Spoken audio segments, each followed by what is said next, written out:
I'll recognize Ms. Parker for your testimony. Thank you. My name is Star Parker, and I'm the founder and president of the Center for Urban Renewal and Education based here in Washington, D.C., and I want to thank you, Mr. Chairman, for this opportunity to declare my support of H.R. 490, the Heartbeat Protection Act of 2017. The abortion industry all across America, in particular in our most distressed communities, is preying on our nation's most vulnerable, brutally dismembering their offspring, and yet there is no federal protection that the woman considering abortion receive full disclosure about the human being grown within her. Recently, a famous rapper named Nicki Minaj told Rolling Stone magazine that abortion of her youth still haunts her, a heart-wrenching story being told many times over, thousands of times, distraught men and women in hundreds of communities all across our great country. I was one such woman when years ago, lost in sexual recklessness, had 4 abortions without any counsel nor information from the abortion providers about the distinct humanity of the life that was growing within me. I heard all the propaganda of the abortion peddlers in school, in media, from community and political leaders, yet I heard nothing of the infant development in the womb, nor any information about their mortality. Perhaps then one might argue that little was known about the development or mortality of an embryo or a fetus. Very few instruments were available to medically or scientifically detect heartbeat. But today, due to modern technology, this is not an argument that can be made, and in particular with the advent of ultrasound, where we can now hear and measure a heartbeat within the womb. There's a great need for the Heartbeat Protection Act of 2017.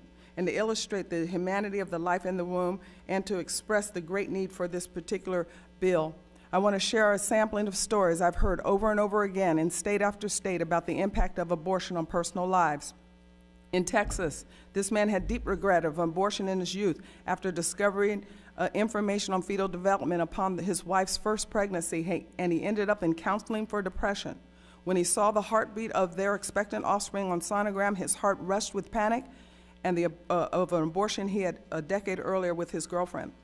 In North Carolina, this couple talked themselves into an abortion for financial reasons and then couldn't look at each other again after thinking about fetal development and thus ended their marriage. In Alaska, this pastor found out that his minor daughter had had an abortion without consent after she was in agonizing pain in that she was carrying twins and the abortionist had only killed one. The survivor of this botched abortion is now an adult and speaking out against abortion. And interestingly, and for the record, all 3 of these stories were told to me by men, 2 of which were African American. Let's imagine, if not only for a second, the millions of men and women all across our country that with very limited medical and scientific information go into an abortion clinic to yet still not receive information as simple as that the life grown within her womb has a heartbeat.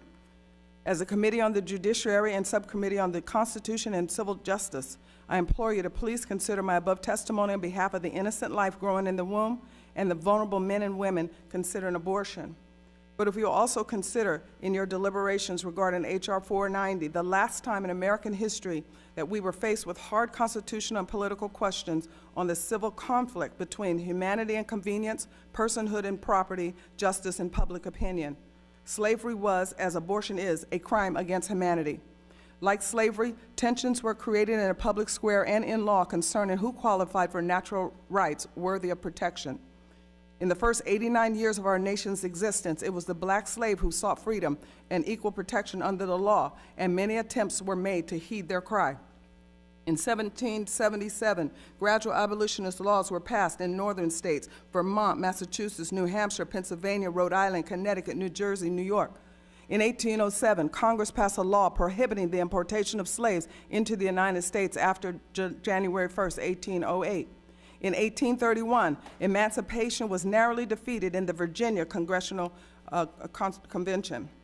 Today, it is the conceived person living in the womb of its mother that should be considered human with opportunity of equal protection under the law.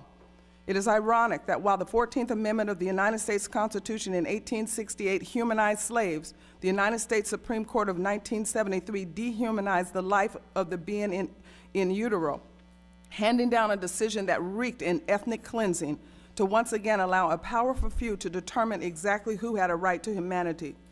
As with slavery, while special interest groups put tremendous pressure on legislators and judges to dehumanize blacks so that they could protect slavery, today similar pressure is put on legislators and judges by the eugenicist movement and other special interest groups regarding abortion.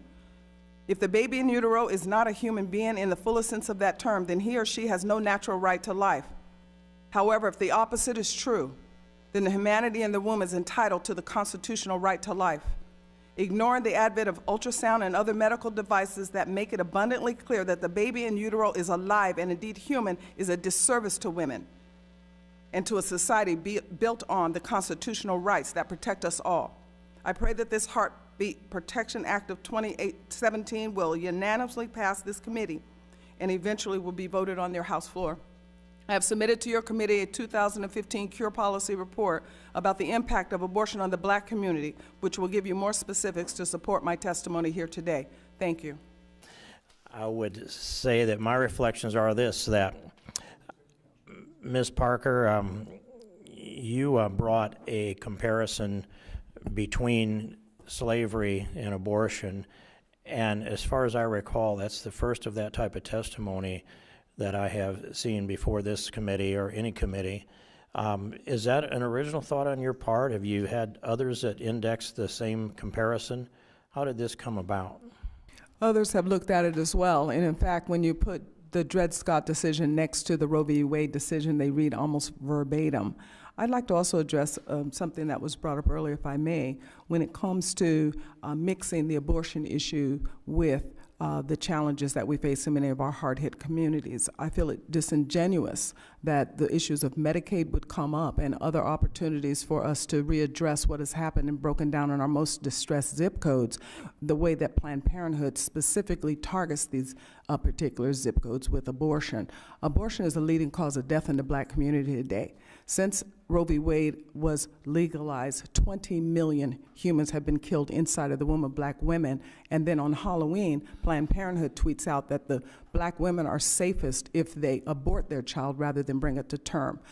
To the gentleman from Texas who brought up Margaret Sanger, the founder of Planned Parenthood, I think that it is important that we put in record that the needs of those that are most vulnerable in society cannot be addressed with abortion. Abortion feeds a narrative that women are victims, that they have no control over their sexual impulses. And as a result of this narrative being forced down into our hardest hit communities, we're seeing now recklessness in sexual activity, and marriage has collapsed.